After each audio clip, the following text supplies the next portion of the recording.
মাহে রমাদান মুমিনের জন্য একটা উপহার, উপহার হিসেবে গ্রহণ করতে হবে। যে যেভাবে গ্রহণ করে তার কাছে সেটা সেভাবে। হাদিস শরীফে আছে, আমি বান্দার কাছে তেমন, আল্লাহ বলতেছেন হাদিসে কুদসি, বান্দা আমাকে যেমন মনে করে, তাহলে হিসাবটা সহজ। আমি যেভাবে আল্লাহকে মনে করি সেরকমই আল্লাহ।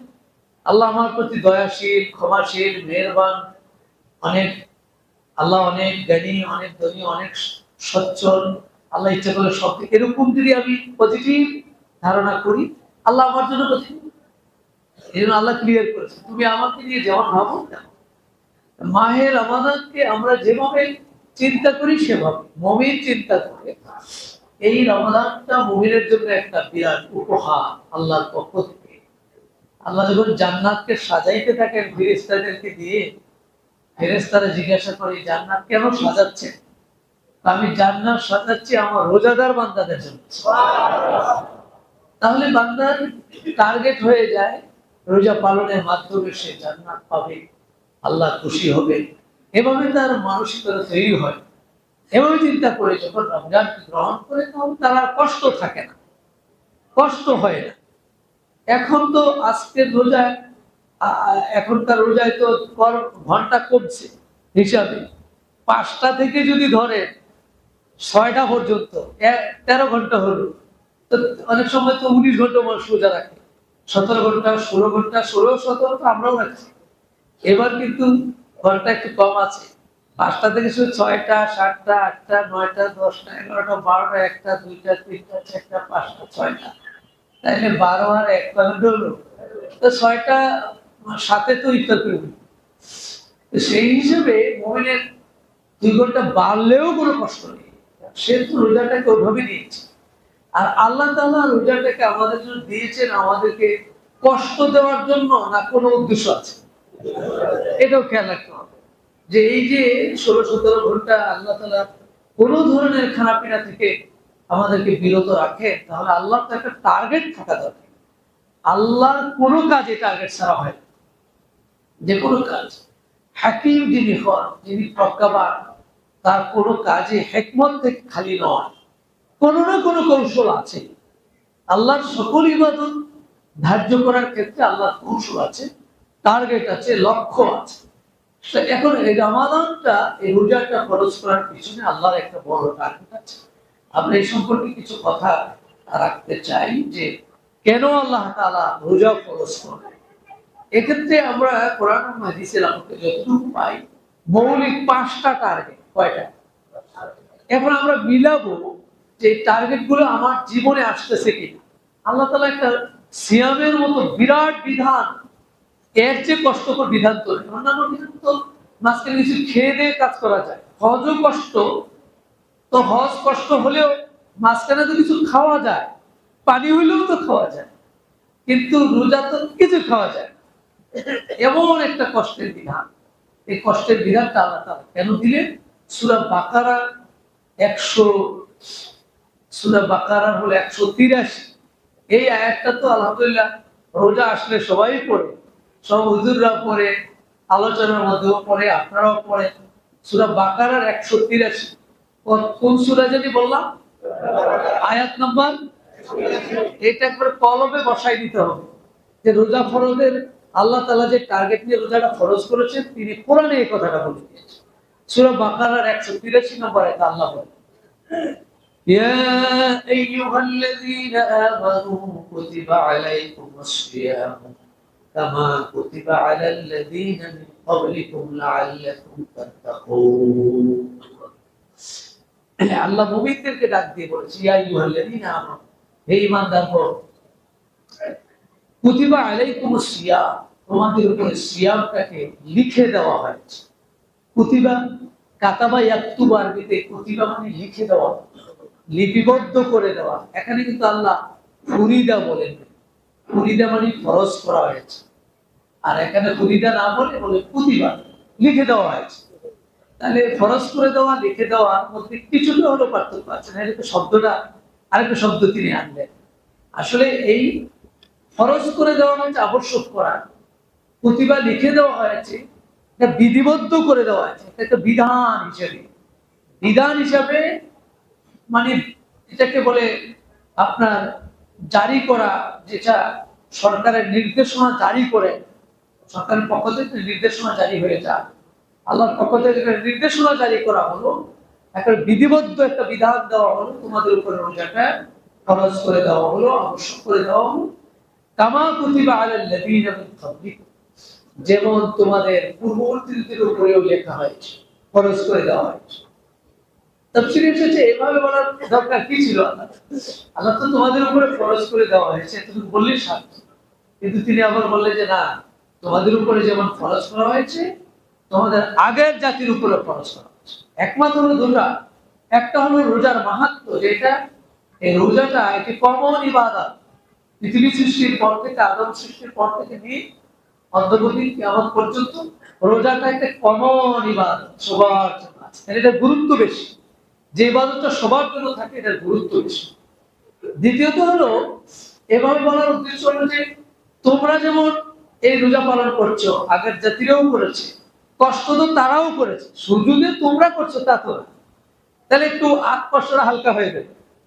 10 জন মিলে যদি না খেয়ে থাকে, তাহলে আমিও না খেয়ে থাকলাম, অসুবিধা নেই। 10 জনে জ্যামে পড়ে আছে, আমিও জ্যামে পড়ে থাকলাম, কষ্ট কম হয়। কিন্তু একা একা কষ্ট বেশি হয়। সেজন্য আল্লাহ তাআলা উল্লেখ করে দিলেন, তোমরা যেমন তোমাদের জন্য রোজা আছে, আগের জাতির জন্য রোজা ছিল, এটা কমন একটা ইবাদত, কষ্ট হলেও সেটাকে মেনে নেওয়ার মানসিকতা তৈরি করতে হবে। এই জন্য আল্লাহ তাআলা এইভাবে বলেন। শেষ অংশে বললেন লাআল্লাকুম তাত্তাকুন, এই রোজাটা বিধানটা দেওয়ার আমার টার্গেট হলো লাআল্লাকুম তাত্তাকুন, যাতে করে তোমরা তাত্তাকুন, তাকওয়া অর্জন করতে পারো, মুত্তাকি হতে পারো। বলেন সুবহানাল্লাহ। তাহলে এই আয়াতে আমরা আল্লাহ তাআলা এই সিয়ামের মতো বিধানটা, রোজার মতো বিধানটা দেওয়ার আল্লাহর উদ্দেশ্য হলো তিনি বান্দার ভিতরে তাকওয়া সৃষ্টি করতে চান। কি সৃষ্টি করতে চান? তাকওয়া সৃষ্টি করে। সবাই একটু বলেন তো, কি সৃষ্টি করতে চান? তাকওয়া সৃষ্টি করতে চান। এই কথাটা কোন সূরায় আছে? বাকারা আয়াত নম্বর 183। এখন তাহলে এখন মুমিন, যেহেতু মুমিনদেরকে আল্লাহ বলছেন এই কথা, তাহলে ঈমানদার হয়ে যাওয়াই শুধু যথেষ্ট নয়, একজন ঈমানদারকে আবার মুত্তাকি হতে হয়। কারণ ঈমান এক জিনিস, তাকওয়া আবার আরেকটা জিনিস। নাইলে ঈমানদারদেরকে ডাক দিয়ে কেন বলে তোমরা রোজা রাখো, তাহলে তাকওয়া অর্জন হবে? তাহলে ঈমান তো আমাদের আছেই, কোটি কোটি ঈমানদার, কিন্তু কোটি কোটি মুত্তাকি নাই। এটা আলাদা একটু জিনিস, এটা আলাদা একটা গুণ, আলাদা একটা বৈশিষ্ট্য। এই বৈশিষ্ট্যটা আল্লাহ তাআলা অর্জন করাতে চান রোজার মাধ্যমে। তাহলে সেই বৈশিষ্ট্যটা কি? তাকওয়া শব্দটি বহুল পরিচিত শব্দ। এটা 3টা মূলক্ষর আরবি, ওয়াও, কফ, ইয়া, এই 3টা মূলক্ষর থেকে তাকওয়া শব্দটি এসেছে। এটাকে বিশ্ববিখ্যাত অভিধান আল মুআজামুল ওয়াসিত অভিধান আছে, আরবি টু আরবি। সেই অভিধানে আরবিটারই আরবি অর্থ করেছে, তাকওয়ার তিনি অর্থ করেছেন আল ইসলাহ। তাকওয়া মানে হলো সংশোধন করে নেওয়া, ভুল ত্রুটি যা আছে বান্দার ভিতরে মানুষ হিসেবে বলতে থাকবে, এগুলো সব সরাইয়া ফেলা। যেমন মনে করেন জমিতে আগাছা মুক্ত করা, আগাছা মুক্ত করেই এরপরে জমিনে ফসল লাগানো হয়। এই আগাছা মুক্ত করা, এটা হলো তাকওয়ার একটা অর্থ। আমার জীবনে, আমার কথায়, আমার চলনে বলনে যত আগাছা আছে, যত খারাপ জিনিসগুলো আছে, এগুলো সরাইয়া ফেলা, পরিষ্কার করে ফেলাটা, এটা হলো তাকওয়ার একটি অর্থ। তাকওয়ার আরেকটি অর্থ হলো আল হিফজু। তিনি বলেছেন আল হিফজু, হিফজু মানে সংরক্ষণ শক্তি, সংরক্ষণ করে চলা, খুব রিজার্ভ হিসেবে চলা, সতর্কতার সাথে, সংরক্ষণের সাথে, তার কথা সকল কিছুকে সে খুব লিমিটে সংরক্ষণ করে করে, খুব বেশি কথা বলে না, অহেতুক কথাও বলে না। আল ইহতিয়াত, তিনি তারপর আরেকটা অর্থ দিয়েছেন, আরবি টু আরবি অর্থ। ইহতিয়াত মানে হলো সতর্কতা, সিরিয়াসলি সতর্কতা অবলম্বন করা, স্বাভাবিক সতর্কতা নয়, বেশি সতর্কতা অবলম্বন করা থেকে তাকওয়া বলা হয়। আবার ইমাম বাইজাবি রাহমাতুল্লাহ আলাইহি তাফসীরে বাইজাবিতে তিনি তাকওয়ার একটা অর্থ দিয়েছেন, সেটা তিনি বলছেন ফারকুস সিয়াম অধিক পরিমাণ সতর্ক থাকা, স্বাভাবিক সতর্ক নয়, খুব বেশি পরিমাণ সতর্কতার সাথে জীবনটা চলা, একেবারে মেপে মেপে চলা, কথা বলে হিসেব করে বলে, চলে হিসেব করে চলে, খায় হিসেব করে খায়, মানুষের সাথে আচরণ করে হিসেব করে, প্রত্যেকটা জিনিস সতর্কতার সাথে। এটা কিন্তু তাকওয়া। এই গুণটা তেলে দেখে ঈমান, লা ইলাহা ইল্লাল্লাহু মুহাম্মাদুর রাসূলুল্লাহ, এই ঈমানদার হয়ে গেল। বাংলাদেশের হিসাবে মুসলমান, মুমিন হিসাবে কাম হয়ে গেল, হিন্দু তো না, লা ইলাহা ইল্লাল্লাহ পড়ছে মুসলমান হয়ে গেছে। কিন্তু তাকওয়াটা আলাদা, যে প্রতিটা মুহূর্তে সতর্কতার সাথে চলে, সেটাকে তাকওয়া অর্থ বলা যায়। আর হযরতে পরিভাষায় তাকওয়ার চারজনের চারটা সংজ্ঞা দিয়েছে। চারজন সাহাবী, চারজনই রাসূলের প্রিয় সাহাবী, তারা সংজ্ঞা দিয়েছে। হযরত আব্দুল্লাহ ইবনে আব্বাস, যিনি রাইসুল মুফাসসিরিন, কোরআন আসে আর আব্দুল্লাহ ইবনে আব্বাস ব্যাখ্যা করে দেন। সুবহানাল্লাহ। কোরআন আসে আর ব্যাখ্যা করে। আয়াতটা আসলো, কি ব্যাখ্যা হবে? এই ব্যাখ্যা রাসূলকে বলে, হুজুর এই ব্যাখ্যা করছি আমি, ঠিক আছে? কয় ঠিক আছে। সুবহানাল্লাহ। কত মানে জীবন্ত ব্যাখ্যা। আব্দুল্লাহ ইবনে আব্বাস বলে তাকওয়া হলো হুয়াল ইমতিসালু লিআওয়ামিরিল্লাহ ওয়াল ইজতিনাবু আন নাওয়াহিহি। তাকওয়া হলো আল্লাহ তাআলার সব আদেশগুলি মেনে নেওয়া, সব নিষেধগুলো থেকে বিরত থাকা। আর কোন সংজ্ঞা লাগে? সব চলে আসে। এই জন্য কমন বলেছে, আল্লাহর যত আদেশ আছে সবগুলোকে মেনে নেওয়া, যত নিষেধ আছে সবগুলো থেকে বিরত থাকা, হাযা হুয়া তাকওয়া, এটাই তাকওয়া বলেছে। হযরত আলী রাদিয়াল্লাহু তাআলা, তিনিও আল্লাহর নবীর মেয়ের জামাই। সুবহানাল্লাহ। এত বেশি পছন্দ করতেন রাসূল। একদিক থেকে তো সাহাবী, আবার মেয়ের জামাই, তাহলে পছন্দটা, মেয়ের জামাইকে আপনারা পছন্দ করেন না করেন? মাঝে মাঝে বাজে, দু একবার বাজলেও যারা বাজায় না তারা কিন্তু আসলে সর্বোচ্চ ভালো খাওয়ানোর চেষ্টা করে, বিশেষ করে মেয়ের মা জামাই আসলে চেষ্টা করে খাওয়ানোর জন্য। রাসূলুল্লাহ সাল্লাল্লাহু আলাইহি ওয়াসাল্লাম খুব মহব্বত করতেন আলী রাদিয়াল্লাহু তাআলা আনহু। তাকওয়ার একটা সংজ্ঞা দিয়েছে, তিনি বলেছেন তাকওয়া হলো ওয়াল খাউফু মিনাল জালিল ওয়াল আমালু বিত-তানজিল ওয়াল কানাআতু বিল কলিল ওয়াল ইস্তি'দাদু লিয়াউমির রাহিম। এই চারটা মিলে হলো তাকওয়া। বলেন সুবহানাল্লাহ। আল্লাহর ভয়, এক নম্বর হলো আল্লাহর ভয়। আল্লাহর ভয়টা, এটা তো তাকওয়া। আল্লাহর ভয়, কোন কাজ করতে গেলে মুমিন আল্লাহকে ভয় করে। আল্লাহ কি বলেছেন, আমার আল্লাহ কি এতে রাজি না খুশি, কি অবস্থা, এই এত সে সবসময় আল্লাহ জিনিসটা নিয়ে আসে, আল্লাহকে নিয়ে আসে কোন কাজ করতে গেলে। এই আল্লাহর ভয়টা, এটা। আর হলো আল্লাহ আমালু বিত-তানজিল, আল্লাহ তাআলা যা নাজিল করেছেন কোরআনের সবগুলিকে মেনে নেয়। সুবহানাল্লাহ, তাকওয়া। আর ওয়াল কানাআতু বিল কলিল, অল্পে তুষ্ট থাকে। সুবহানাল্লাহ বলেন। এবার হিসাব মিলান তো জীবনের সাথে, সবার সাথে। অল্পে তুষ্ট কয়জন মানুষ আছে? যা পায় আরো চায়। হুজুররাও চায় না? হুজুররা চায় না? হুজুররাও চায়, কৃষ্ণ হুজুররা মনে চায় না? কৃষ্ণ হুজুররাও চায়। পকেট খোলা, দেয়, দিতে থাকে। পকেট ভরে গেছে, বড় পকেট, তাও কই দেয়। তার মানে হলো তৃপ্তি হয়। এটা মানুষের স্বভাব, এটা একটা দোষ। কিন্তু দোষ হলো এটা, এই দোষ থেকে মোটামুটি কেউ মুক্ত হলে খুবই কম, খুবই কম। সেজন্য এটাকে তাকওয়ার গুণ হিসেবে আলী রাদিয়াল্লাহু তাআলা নিয়ে আসেন। আল-কানাআতু বিল কলিল, যা পেয়েছে তাতে সে পরিতৃপ্ত, তুষ্ট। এটা হলো তাকওয়ার একটি অন্যতম গুণ। আর চারটা হলো আল ইস্তি'দাদ লিয়াউমির রাহিল, সফরের দিনের জন্য প্রস্তুত থাকে। সুবহানাল্লাহ বলে। সফরের দিন কোনটা? আমরা বলি না পৃথিবীর সফর শেষ করেছে, মারা গেলে এখন বলি আমরা পৃথিবীর সফরটা শেষ। তাহলেও একটা সফরের দিন আমাদের আছে, আমরা যাব আরেকটা সফরে, সবাই যাব, কেউ বাদ নাই, কেউ বাদ নাই। কিন্তু সেই সফরের দিনটার জন্য কি আমরা রেডি আছি? হিসাব করলে দেখেন, আপনি যদি আমাকে মিলাই, আপনি যদি আপনাকে মিলান, সেই দিনের জন্য কিন্তু আমরা রেডি না। আর রেডি থাকাটাই হলো তাকওয়া। সুবহানাল্লাহ। যে বেশি রেডি, প্রতি মুহূর্তে রেডি, যে কোনো সময় আমার সেই সফরের দিনটা চলে আসতে পারে। সেই দিনটা কবে আসবে আমরা জানি না, কিন্তু সেই দিনটা আসবে নিশ্চিত। এবং যে কোনো সময় এসে যাবে।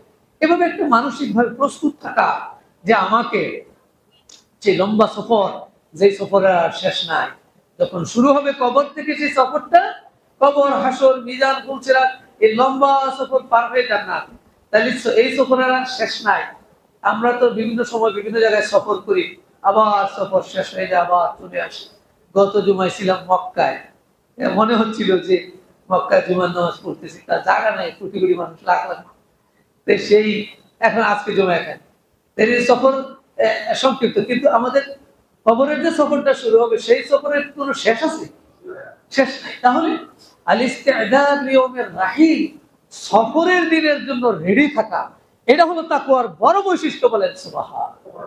চারটা মিলে হযরত আলী রাদিয়াল্লাহু তাআলা বলেছেন, আল্লাহর ভয়, কোরআনের প্রতি আমল, অল্পে তুষ্ট, সফরের দিনের জন্য রেডি থাকা।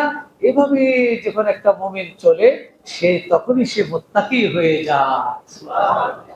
এই সিয়ামের মাধ্যমে আল্লাহ তাআলা বান্দার ভিতরে এই গুণগুলি তৈরি করতে চান, অর্থাৎ তাকওয়া সৃষ্টি করতে চান। এজন্য আল্লাহ বলেছেন লাআল্লাকুম তাত্তাকুন। হযরত আবু হুরায়রা রাদিয়াল্লাহু তাআলা, নবীর আরেকজন বড় সাহাবী, প্রিয় সাহাবী, সব সময় রাসূলের সাথে থাকতেন। লাযামান নবী দাওয়ামান নবী, নবী করিম সাল্লাল্লাহু আলাইহি ওয়াসাল্লাম যেখানে যায় আবু হুরায়রা আছে, যেখানে যায় আবু হুরায়রা আছে, খাক আর না খাক রাসূলের সাথে আছে। সুবহানাল্লাহ। সেই আবু হুরায়রা রাদিয়াল্লাহু তাআলা এইজন্য রাসূলের কোনো হাদিস বাদ যায় না। সবচেয়ে বেশি হাদিস আবু হুরায়রা বর্ণনা করেছেন, 5000-এর উপরে হাদিস রাসূল থেকে বর্ণনা করেছেন। আবু বকর, ওমর এর 100-150 হাদিস, কিন্তু আবু হুরায়রা 5000-এর উপরে হাদিস বর্ণনা করেছেন। অর্থাৎ রাসূলের কোনো কাজ যেন তার চোখের আড়ালে হয়ে না যায়। সুবহানাল্লাহ। সে আবু হুরায়রা রাদিয়াল্লাহু তাআলা আনহুকে একজন জিজ্ঞাসা করলো যে হুজুর, তাকওয়াটা কি একটু বলেন দেখি, তাকওয়াটা কি? তখন আবু হুরায়রা জবাব দিলেন, হাল আখাসতা তরিকান দা শাওকিন, হে ভাই, তুমি কি কাটা বিছানো পথে, কণ্টকাকীর্ণ পথে কখনো হেঁটেছো? কালা নাম। লোকটা বললো হ্যাঁ হেঁটেছি। কালা, তখন আবু হুরায়রা বললেন যে ফাকাইফা সানাআতা, এই যে কাটার কাটা সেখানে যখন তুমি হেঁটেছো, কিভাবে হেঁটেছো, কি করেছো? তখন কালা, লোকটা বললো ইদা রাআইতু আশ-শাওকা, আমি হাঁটতে হাঁটতে যখন কাটা দেখেছি, আদালতু আনহু, আমি সেই কাটা থেকে নিজেকে এড়িয়ে নিয়ে পথ পরিবর্তন করেছি। এ পথে কাটা আছে, আমি একটু চেঞ্জ করে নিয়েছি। আও জাওয়াজতুহু, অথবা আমি কাটাটাকে এড়িয়ে চলেছি। আও কাসারতু আনহু, অথবা আমি সংকুচিত করেছি। এভাবে খুব কেয়ারফুলি আমি পথটা হেঁটে পথ পাড়ি দিয়েছি।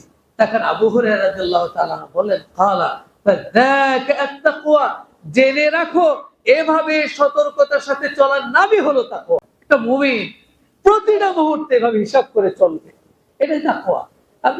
আপনি যদি, আমি যদি মনে করি যে আমি এখন চলি, যাই খাই, হালাল হারাম যাই করি, হারাম টারাম যাই খাই, পরে ঠিক হয়ে যাব, এরকম যদি মনে করে, তাহলে সে কি তাকওয়া হয়েছে? পরে ঠিক হয়ে যাবে কবে? পরে ঠিক হয়ে যাওয়ার তো সুযোগ নাই। আল্লাহ বলছেন ওয়ালা তামুতুন্না ইল্লা ওয়া আনতুম মুসলিমুন, তুমি মুসলমান না হইয়া মরো না। দুনিয়ায় যখন আসছো মুসলমান হয়েই আসছো। আমরা দুনিয়ায় আসছি মুসলমান হয়ে আসছি। কি বলে যে হিন্দুর ঘরে হয় সে কি হিন্দু না মুসলমান? রাসূলুল্লাহর হাদিস বলে কুল্লু মাউলুদিন ইউলাদু আলাল ফিতরা, প্রত্যেকটি শিশু আল্লাহ প্রদত্ত ইসলাম নামক বৈশিষ্ট্য নিয়েই জন্মগ্রহণ করে। সুবহানাল্লাহ। তাহলে হিন্দুর ঘরে হোক, যেখানে হোক হয়েছে, কিন্তু শিশুটা কিন্তু মুসলমান, অর্থাৎ সে আল্লাহ প্রদত্ত ফিতরাত নিয়ে আসছে। ফাআবাওয়াহু ইউহাব্বিদানিহি ওয়া ইউনাসসিরানিহি ওয়া ইউমাজ্জিসানিহি, রাসূল বলেন তার বাবা মা তারে পরে ইহুদি বানায়, নাইলে খ্রিস্টান বানায়, নাইলে অগ্নিপূজক বানায়। বাচ্চা তো, শিশু জন্মগ্রহণ করছে তো ঠিক মতোই। সেজন্য আল্লাহ বলছেন তুমি যেমন দুনিয়ায় মুসলমান হয়ে আসছো, ওয়ালা তামুতুন্না ইল্লা ওয়া আনতুম মুসলিমুন, মুসলমান না হইয়া মরো না। তার মানে কি? মুসলমান না হয়ে মরতে নিষেধ করছে, মরা যাবে না, কিন্তু আগে মুসলমান হইতে হবে। তাহলে এখন মুসলমান কবে হবো আমরা? এখন যদি মনে করি যে আচ্ছা কাম কাজ আকাম কুকাম যা আছে সব করি পরে শেষে ঠিক হয়ে যাবে, এটা কি সুযোগ পাওয়া যাবে? নাও তো পাওয়া যেতে পারে। এই জন্য তাফসীরে কাশফে এই আয়াতটা ব্যাখ্যা করেছে আল্লামা কাশফ রোজা জামাকশরী তিনি ব্যাখ্যা করেছেন, এই মুসলমান না হয়ে মরনা এর মানে হলো দুমু হায়াতাকুম আলাল ইসলাম, তোমার জীবনের প্রতিটা মুহূর্তই তুমি ইসলামের উপরে রাখো, রাখতে রাখতে আল্লাহ যখন ডাক দিবে তাহলে মুসলমান হয়েই মারা যাবে। সুবহানাল্লাহ। প্রতি মুহূর্ত, তাহলে যখনই ডাক দেয় আমি তো রেডি, যখনই ডাক দেয় আমি আল্লাহ বলছি মুসলমান না হয়ে মরো না, তাহলে মুসলমান হয়েই বলবো, আমি তো রেডি আছি। যখনই রাতের 12টা 1টা 2টা 3টা ডাক দেয় তখন আমি রেডি, আল্লাহ ঠিক আছে, আমি তো শোয়ার সময়ই তো বলছি আল্লাহুম্মা বিসমিকা আমুতু ওয়া আহইয়া। তো এখন রাতের শোয়ার মধ্যেই যদি আল্লাহ ডাক দিয়ে দেয় তাহলে আল্লাহর নামেই তো চলে গেলাম, তাহলে মুসলমান হয়েই আমার মারা যাওয়া হলো। এখন রাত্রে শোয়ার সময় শুতে শুতে যদি একেবারে মোবাইল দেখতে দেখতে বিভিন্ন ছবি টবি এই সমস্ত দেখে দেখে ঘুমাই গেল, তাহলে সে কি মুসলমান হয়ে মরছে? দোয়াই তো করতে পারে না। আল্লাহুম্মা বিসমিকা আমুতু ওয়া আহইয়া পড়ার সময় নেই, কারণ মোবাইল দেখতে দেখে ফেসবুক দেখতে ঘুমাই গেছে, শেষ, দোয়া করার টাইম নেই। এরকম আল্লাহর বান্দা আছে না নাই? বাংলাদেশে নাই, অভাব নাই। ফেসবুক দেখতে দেখতে ঘুমাই যায়। আল্লাহ হেদায়েত দান করুক বলি আমিন। হযরতে ওমর ইবনে খাত্তাব রাদিয়াল্লাহু তাআলা আনহু একদিন উবাই ইবনে কাব, রাসূলের আরেকজন কাছের সাহাবী, যে ওমর হযরত উবাই ইবনে কাবকে মসজিদে নববীর ইমাম বানাইলেন রোজার মধ্যে, রমজানে, বলেন যে তুমি ইমাম, আমাদের সবাইকে নিয়ে তারাবি নামাজ পড়ো। সেই উবাই ইবনে কাব, সুবহানাল্লাহ, যে উবাই ইবনে কাবকে একদিন ওমর জিজ্ঞাসা করলেন যে উবাই ইবনে কাব, বলেন তো তাকওয়াটা কি? তাকওয়া শুনি, তাকওয়া কি? তখন উবাই ইবনে কাব জবাব দিলেন, আমা সালাকতা তরিকান যা শাওকিন, ওমর আপনি কি কণ্টকাকীর্ণ পিচ্ছিল পথে কখনো হেঁটেছেন? কলা বালা, হ্যাঁ আমি হেঁটেছি। কলা, এবার উবাই ইবনে কাব বললেন, ফামা আমিলতা, আপনি যে হাঁটলেন পিচ্ছিল পথ, কাঁটা যুক্ত পথ, কিভাবে হেঁটেছেন? কলা সাম্মারতু ওয়াজতাহাদতু, আমি পা গুটিয়ে গুটিয়ে হেঁটেছি, পা গুটিয়ে গুটিয়ে পা রাখি আস্তে আস্তে, কাঁটার মধ্যে যেন পাটা পড়ে না যায়, এবং আমি খুব সতর্কতার সাথে হেঁটেছি। যালিকা হুয়া তাকওয়া, এভাবে সতর্কতার সাথে জীবন চলার নাম হলো তাকওয়া। এবার হিসাব করে যে পাল্লা দিয়ে মাপার সময় একেবারে ক্রেতা তো দেখতেছে সুন্দর মতোই দিয়েছে মনে হয়, কিন্তু কায়দা করে যে কম দিয়ে ফেলছে। 5 কেজি গরু গোশত কিনতে গিয়ে 1 কেজি কম, বাসায় গিয়ে যে 1 কেজি কম, কিন্তু বুঝতেই পারেন নাই। আপনি হয়তো বুঝতে পারেন নাই, কিন্তু যে দিছে সে ঠিকই বুঝছে, কায়দা করে দিয়ে ফেলেছে। 5 কেজি ধরেন কমলা দিয়েছে, 5টা কমলা পচা, আছে না নাই? এরকম বিক্রেতা মনে হয় বাংলাদেশে গুলিস্তান নাই, আছে, যাত্রাবাড়ি, সব জায়গায় আছে। এরকম ভালো মনে হচ্ছে খুব ভালো দিয়েছে, কিন্তু এই যে দিয়ে দিল, ওয়াইলুল লিল মুতাফফিফিন আল্লাযীনা ইযা ক্তালু আলান নাসি ইস্তাওফুন ওয়া ইযা কালুহুম আও ওয়াজানুহুম ইখসিরুন। আল্লাহ বলতেছেন ওই ব্যবসায়ীর জন্য ধ্বংস, যে ব্যবসায়ী দেওয়ার সময় কম দেয়, নেওয়ার সময় বেশি নেয়, আছে না নাই? কয় যে ডজন 12টা দিছে 10টা, বাস আচ্ছা, আপনি যে 10টা দিলেন, 1 ডজন তো 12টা ডিম, আপনি 10টা দিলেন, কারণ কি? তাহলে বাবা রে, আসলে গরমে মাথাটা ঠিক নেই, এই জন্য কম হয়ে গেছে। বাস আচ্ছা, তাহলে 14টা তো দিলেন না, ভুলে, গরমে তো মাথা এরকমও হইতে পারে, 14টা কয় না, মাথা এত খারাপ দেখছে, বেশি দিবে না, এত মাথা এত খারাপ হয় নাই, কম দিলেন কেন? তো মাথাটা একটু সমস্যা হয়। এরকম ব্যবসায়ী, আল্লাহ বলছেন ওই ব্যবসায়ীর জন্য ধ্বংস, যে দেওয়ার সময় কম দেয়, নেওয়ার সময় বেশি নেয়, সেই ব্যবসায়ীর জন্য ধ্বংস। তাহলে এই যে ব্যবসা করছে, সে সেই সময়ে সেই মুহূর্তে সতর্ক আছে কিনা, কোনোভাবে আরেকজন ভাই ঠকে গেল কিনা, তার অজ্ঞাত সারে এত সারে হোক, যেভাবে হোক, এভাবে প্রতিটা মুহূর্ত সতর্কতার সাথে চলার নাম হলো তাকওয়া। এই গুণটা আল্লাহ তাআলা তৈরি করতে চান রোজার মাধ্যমে, বলেন সুবহানাল্লাহ। একজন বান্দা যদি গোপনে পানি পান করে, ঘরের দরজা বন্ধ করে, কেউ তো দেখবে না, কিন্তু বান্দা পানিটা পান করে না, কেন করে না বলে? একজন তো দেখে, সেটা কে? আল্লাহ। এই যে অনুভূতিটা, তাহলে এই অনুভূতি তার ভিতরে তৈরি করার জন্যই তো আল্লাহ রোজাটা দিয়েছে, খালি খালি তো দেন নাই। আল্লাহ বান্দার ভিতরে যে আল্লাহর উপস্থিতিটা, আল্লাহর অবজারভেশন তার সব সময় হৃদয়ে লালন করে। আমি যত কাজ করি, ভালো করি কিংবা মন্দ করি, সবগুলি আমার মালিক দেখে, আমার মালিক অবজার্ভ করে। দরজা বন্ধ করে পানি পান করলে পৃথিবীর কেউ দেখবে না, আল্লাহ দেখবে। পানির ভিতরে ডুব দিয়ে যদি কেউ পানি পান করে, কেউ দেখবে না, আল্লাহ দেখবেন। এই যে এই অনুভূতি তার ভিতরে তৈরি করার জন্য আল্লাহ তাআলা মাহে রমাদানের মতো, রোজার মতো একটি বিধান বান্দাকে দিয়েছেন। এখন এই বান্দা তার প্রতিটা কদম ফেলতে ফেলতে, দিনে রাতে, প্রকাশ্যে অপ্রকাশ্যে, সব সময় আরেকজনের মোবাইল পড়ে আছে, এই মোবাইলটা যে নিয়ে গেল, কেউ দেখলো না, ক্যামেরা আছে কিনা এটাও দেখে দিল। আবার সুরের আজকাল ক্যামেরা এটা বন্ধ করে দেয়, ক্যামেরাটা ঢেকে নিয়ে যাতে পরে ধরা না করে, তো এই মোবাইল নিয়ে গেল। তো হে জানে না, ইয়াউমাইযিন তুহাদ্দিসু আখবারাহা, কোরআন বলছে আমি আল্লাহর গোটা দুনিয়া ব্যাপী একটা ক্যামেরা আছে। সুবহানাল্লাহ। মুমিন সব সময় খেয়াল করে আমার মালিকের ক্যামেরা তো সব জায়গায়, পৃথিবীর ক্যামেরার কত জায়গায় আছে, কিন্তু আমার মালিকের ক্যামেরা সব জায়গায় আছে, সর্বত্র আছে, তাকে ফাঁকি দেওয়া যায় না। মা ইয়ালফিযু মিন কাউলিন ইল্লা লাদাইহি রাকিবুন আতীদ। কোরআন বলছে মুমিন কোন বান্দা কোন লফজ, কোন শব্দ উচ্চারণ করে না যেটা রেকর্ড হয় না। সুবহানাল্লাহ। সব রেকর্ড হয়ে যায়, আপনার মনের কথাও রেকর্ড হয়ে যায়। মনে কি ভাবছেন, কি কল্পনা করছেন, কাকে কি করছেন, এখন তো পৃথিবীর মানুষ মনেরটা মনে হয় এখনো পারে নাই, না পারছে, মনের কথা জানতে এখনো পারে না, চেষ্টা করতেছে, মনে কি আছে সেটাও ধরবে, কিন্তু এটা পারে কিনা আল্লাহ জানে। কিন্তু আল্লাহ রাব্বুল আলামিন ইন্নাল্লাহ আলিমুম বিযাতিস সুদূর, মনের ভিতরে কি কল্পনা করতেছেন, ভাবতেছেন, সব আল্লাহর রেকর্ডে আছে। এই সেই রেকর্ডটা ওপেন হয়ে যাবে। তো যখন ওপেন হয়ে যাবে, কোনো কিছু আর গোপন করার সুযোগ থাকবে না। সেই জন্য লাআল্লাকুম তাত্তাকুন, আল্লাহ চান বান্দার ভিতরে একটা গুণ তৈরি করতে, যে বান্দা সব সময় আল্লাহর উপস্থিতি উপলব্ধি করবে, কোনো অন্যায় সে করবে না। তাইলে যখন কোনো বান্দা আল্লাহর পাকড়াও, আল্লাহর দেখা, আল্লাহর ধরাটাকে, আল্লাহর উপস্থিতিটাকে উপলব্ধি করে, তাহলে সে আর কোনো পাপ করতে পারে না। পারে ভাই, বলেন তো পারে? যুক্তি কি বলে? যদি সে বিশ্বাস করে, তাহলে এই বিশ্বাসটা নিয়ে যদি কেউ রোজা পালন করে, তাহলে রোজা কাজ হবে। আর নইলে রোজা কাজ হবে না, কিন্তু উপবাস থাকা হবে। রাসূলুল্লাহ জন্য বলেছেন যে কাম মিন সায়মিন লাইসা লাহু মিন সিয়ামিহি ইল্লা যামা, কাম মিন কায়িমিন লাইসা লাহু মিন কিয়ামিহি ইল্লা সাহর।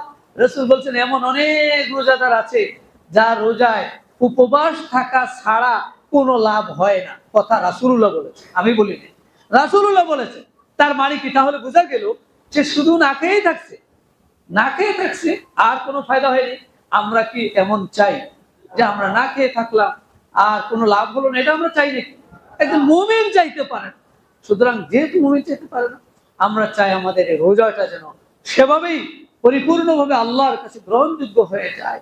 তাহলে সেই গ্রহণযোগ্য হতে হলে এই গুণগুলো আমার ভিতরে তৈরি হচ্ছে কিনা, আমার ভিতরে রাহিম, পরকালের সফরের প্রস্তুতি আমার আছে কিনা, আমি অল্প তুষ্ট কিনা, আল্লাহকে সবসময় ভয় করে চলি কিনা, আল্লাহর কথাগুলি সবসময় আমি খেয়াল রাখি কিনা, আমার সকল ক্ষেত্রে, অফিসে, আদালতে, রাস্তাঘাটে, চলাফেরায়, সর্বত্র আমি খেয়াল করি কিনা যে আমার আল্লাহ আমার অবজার্ভ করছেন, দেখছেন। এই যে সতর্কতার সাথে চলা, এটা এভাবে সতর্ক জীবন তৈরি করার জন্য আল্লাহ তাআলা রোজা দিয়েছেন বাকি 11 মাস। এই বান্দা এই একটা মাসে যেমন এইভাবে প্র্যাকটিস করলো, নিজেকে তৈরি করলো, বাকি 11 মাস যেন সে এই প্র্যাকটিসেই থাকে, সতর্ক। সে কোন বিরাট অফার তার সামনে আসছে, আল্লাহর ভয়ে সে অফার প্রত্যাখ্যান, অন্যায়ের অফার আসছে, ঘুষ আসছে, সুদ আসছে, এগুলো অবৈধ জিনিস আসছে, সেগুলিকে সব প্রত্যাখ্যান করে এগুলিকে সে কাছে নেয় না।